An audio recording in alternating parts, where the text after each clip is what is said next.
The third fact you must learn to deal with is the heat. Your body simply stops functioning. You die within seconds from the heat alone. It is indescribable. It hits you like being hit by a Mack truck. It's so hot that there's no way to explain it. Watch what happens in a specially controlled fire. The couch is burning. At 150 degrees, your body will stop working. Your lungs will literally vaporize. You fall unconscious. In this living room, the fire has been underway for slightly over a minute, and the temperature in that smoke layer is an unbelievable 700 degrees. Instant death if you stuck your head into that smoke unprotected. The heat in a fire is mind-boggling. As fast as I can crawl, the heat was there, and the bottom of my shoes were melted. The heat was so intense that it cracked the porcelain utilities in the upstairs bathroom. If you breathe air that's 150 degrees, it would scorch your lungs and kill you instantly. Overhead in the darkness, it's well over 600 degrees. It's hot enough up there to melt wiring and plumbing. Let us show you how hot a fire can really get. Watch the heat in this room build to explosive heights. What you see happening here is called a flashover. The intense heat reaches a point where almost everything in the room is burning.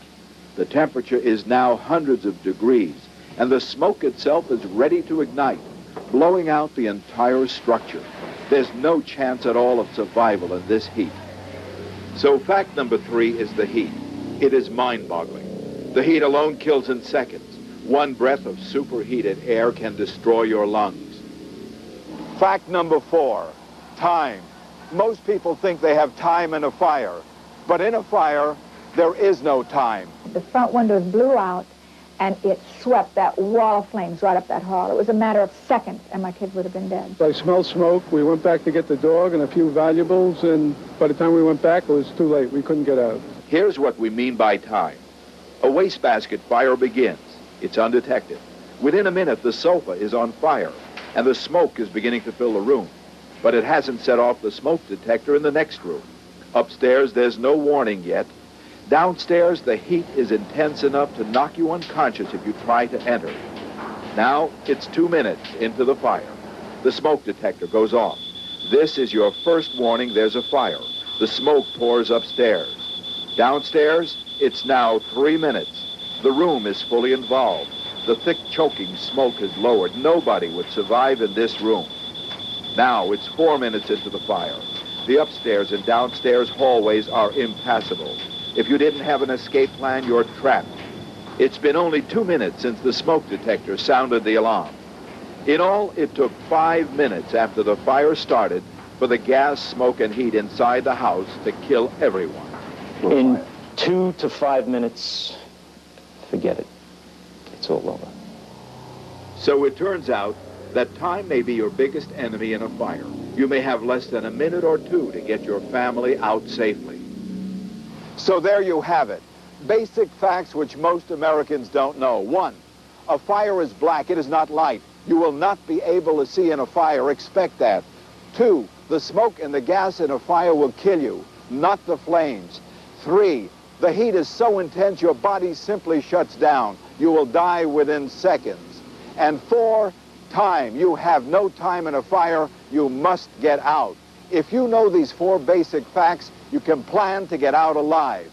Let's see how you respond to these common fire situations. How would you respond to this common accident in the kitchen, a grease fire? Would you reach for a lid cover if it were handy and place it over the flames?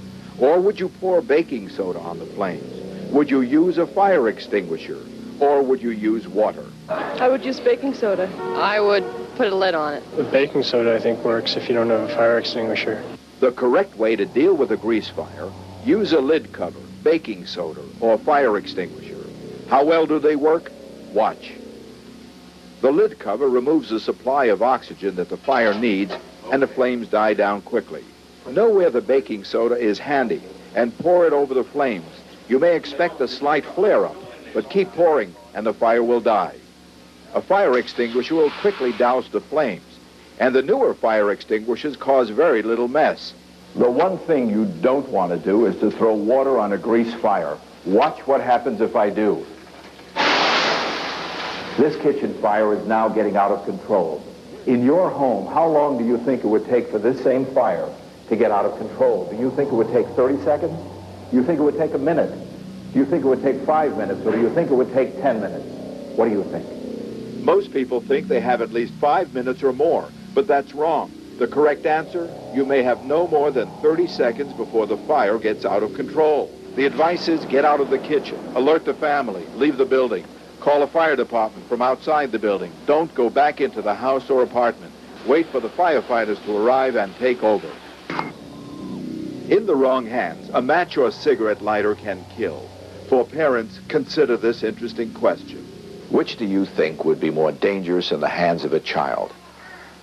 A loaded .38 or a cigarette lighter? Think about it for a moment. It's a question that Fire Marshal Charlie Wagner must answer every night when he comes home from work. He locks his gun and his lighter in a drawer. This is more dangerous than a loaded .38 revolver placed on a kitchen table in front of a child. This is more dangerous because this can kill dozens of people. Children are intrigued by fire, blowing out matches or candles. Ask your youngster where the matches are kept, and you may be in for a surprise. They're in the kitchen on the top drawer. She keeps them on a counter in a cookie jar. They're on the counter next to the refrigerator in the kitchen. Here's a question. Children killed from playing with matches and lighters are usually how old? 3 years, 6 years, or 9 years? The answer shocks many. It's toddlers, usually around the age of 3, killed while playing with lighters and matches. Children don't mean to kill with matches, nor do careless smokers mean to kill with cigarettes, yet both do. Question: true or false? Most fires caused by careless smoking are in the bedroom. I think it's true because people probably fall asleep in bed, the cigarette hits the mattress, it smolders and starts a fire. True, people get too relaxed and they forget about the fact that they're smoking. I think a lot of people that smoke in bed. They'd have their last cigarette before they go to sleep at night and fall asleep with the cigarette still burning, and so that starts a fire. The correct answer is false. Most careless smoking fires occur in any room of the house: the living room, the television room, the playroom, any room you smoke in. You're at a party. The folks are smoking and drinking, having a good time. And unnoticed to anyone, someone has dropped a cigarette butt on the couch. How long do you think that cigarette butt would continue to smolder before bursting into flame? Do you think it would be 15 minutes, 30 minutes, an hour? Or maybe you think it would smolder for 3 hours before breaking into flame. The answer is that cigarette butt could smolder for well on to 3 or 4 hours before bursting into flames, well after you've gone to bed.